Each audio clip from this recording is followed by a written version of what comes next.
dan bagaimana cara bersandar dan bergantung kepada Allah Subhanahu wa taala dengan lebih mengenal kebesaran Allah, baik sifat-sifat Allah, nama-nama Allah, kekuasaan Allah, dan seterusnya.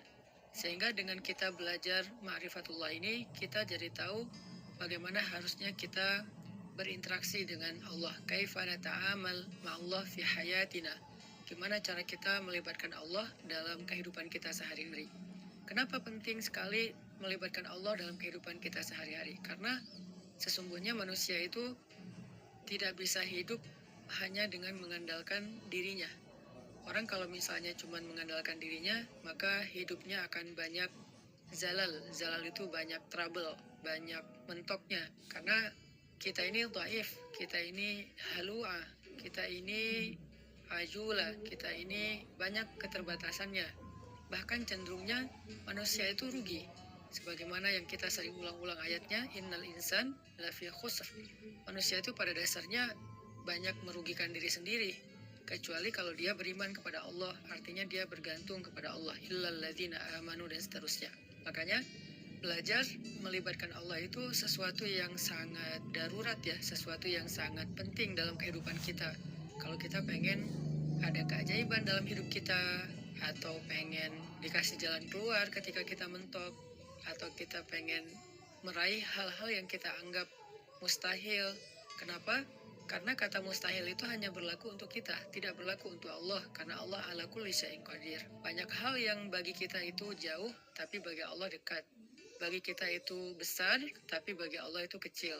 Bagi kita itu mahal, bagi Allah itu murah.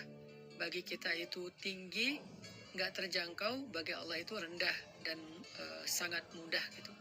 Bagi kita sulit, bagi Allah itu mudah.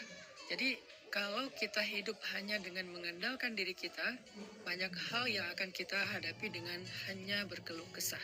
Tapi kalau kita hidup dengan melibatkan Allah, justru kita akan menjadi orang yang optimis. Lalu ketika kita dapat masalah, kita sabar. Kalau kita dapat nikmat, kita syukur. Dan itulah hakikat dari kebaikan hidup seseorang. Antara sabar, syukur, karena kedua-duanya adalah khair. Kedua-duanya adalah kebaikan bagi dia. Pada episode kali ini saya akan mencoba untuk berbagi dengan teman-teman sebuah hikmah. Hikmah itu kalau dalam bahasa Arab kata para ulama artinya al-isabah fil qawli wal amal. Baik atau tepat dalam ucapan dan tepat dalam perbuatan. Jadi orang yang hakim, orang yang ahli hikmah itu ucapannya itu tepat.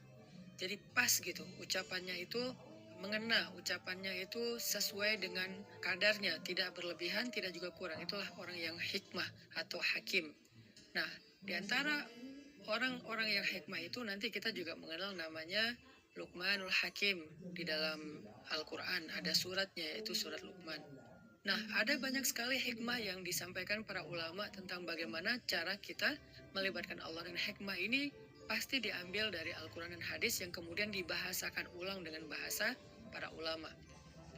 Salah satu kitab yang saya suka banget yang isinya adalah kumpulan hikmah-hikmah, kumpulan kata-kata yang bijak dan penuh dengan kebaikan, itu adalah kitab Al-Hikam yang ditulis oleh seorang ulama besar dari Mesir yang bernama Ibnu Athaillah As-Sakandari. Nah, beliau menulis kitab hikam yang sangat terkenal. Salah satu di antara hikmah yang luar biasa tentang bagaimana cara kita melibatkan Allah itu, beliau mengatakan, min alamatil i'timad 'alal amal nuqsanur raja 'inda wujudiz zalal.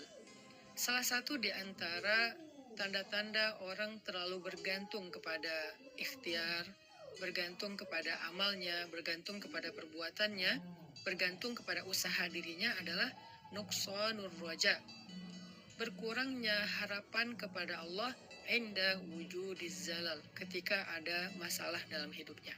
Maksudnya apa? Seringkali kita gini, kita tuh jadi kayak berani berharap yang baik-baik kepada Allah kalau apa yang kita harapkan itu masih logis.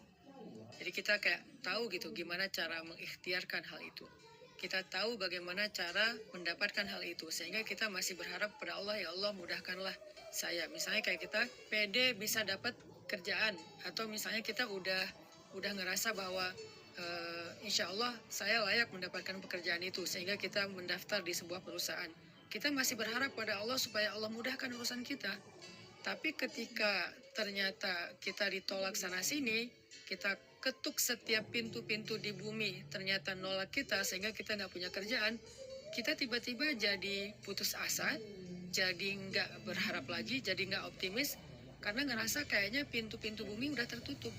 Karena ngerasa kayaknya ikhtiar kita itu udah mentok, kayaknya udah nggak ada lagi perusahaan yang bisa kita hubungi gitu. Sehingga ketika pintu-pintu di bumi udah tertutup, kita jadi berkurang juga harapan kita kepada Allah. Padahal orang yang baik dalam melibatkan Allah dalam hidup itu justru di saat pintu-pintu di bumi tertutup, dia masih berharap kepada Allah. Di saat itulah Allah terlibat.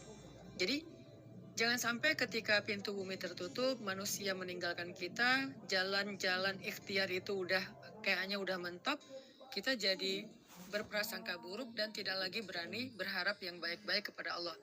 Justru ketika keadaan kita lagi sulit, keadaan kita lagi mentok, pintu-pintu di bumi tertutup, manusia meninggalkan kita, justru saat itulah saat kita bisa melibatkan Allah seutuhnya karena tidak tercampur dengan keyakinan kita kepada makhluk.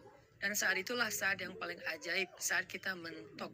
Maka harusnya ketika kita mentok, ketika kita merasa kayak nggak ada harapan di antara manusia atau di bumi, kita justru semakin besar harapannya kepada Allah Subhanahu wa taala. Dan itulah cara paling ajaib melibatkan Allah dalam urusan kita. Kayak